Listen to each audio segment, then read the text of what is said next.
What's up and good morning sa inyo mga kampe. Na-miss ko kayo. Ngayon samahan nyo ako mag-short vlog papuntang Boracay. Mag-food trip tayo. Bibili tayo ng souvenirs at mag-island hop. So tara! Umaga pa lang nasa airport na tayo, nag-check-in, nag-boarding at lumipad. Pagdating pa nga namin sa Boracay Airport ay umulan pa nga. Thankfully may payong ang Cebu Pacific. Pagtapos noon, sumakay lang tayo sa tricycle. 200 pesos ang pamasahe. Dito tayo sa may port. Tapos nag-book din kami ng service papunta at pabalik ng airport. Mga nasa 900 pesos ang isa. Mahal ba or sakto lang? Saglit lang. Hindi mo na nag-init yung puwet ko.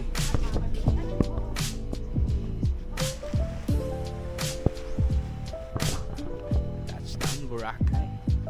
Alright, shoutout sa mga manager ko na nag-approve ng leave ko, no? Shoutout kay TL Nika, TL Joe, and kay TL Jen, no? Shoutout sa inyo. Pagdating namin ng hotel, naglagay lang kami ng gamit at dumiretso na rin sa dagat ng Boracay. Dahil first time ko sa Boracay, kaya na-amaze ako sa ganda nito at ang white and pino nitong buhangin.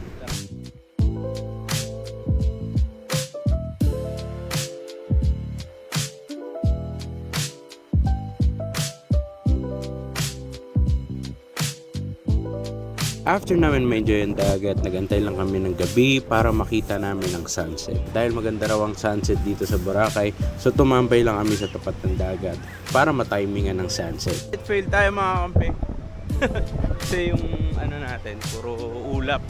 So wala tayong sunset na nakita. Pero okay lang, may ibang araw naman yung may Boracay na sunset, no? So tara. Alright, so yun, nakita na namin yung iconic na Boracay. Ayan. Bali, nagpa-picture na kami, 20 pesos isa. Ayan, gawin naman natin, babalik na tayo dun sa hotel natin. And ayan, Aerosuits Hotel Boracay. Dito na tayo.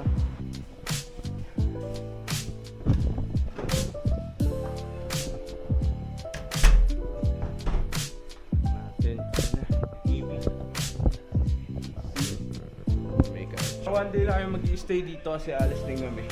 Yung family gathering lang kasi kaya kami dito. Pero yun, papahinga lang kami. Ayan, pupunta naman tayo sa may Timor dito sa Boracay kasi dinner na tayo.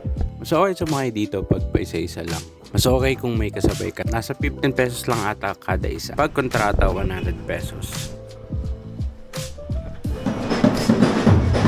Nakita na namin yung kakainan namin dito.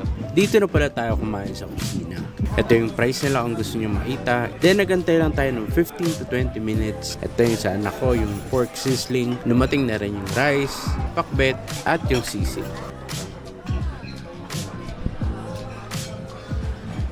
Maraming salamat sa mga nanood ng vlog, and next part natin ay mamimili tayo ng mga souvenirs at mag-island hopping dito sa Boracay. Yun, hanggang sa muli, paalam.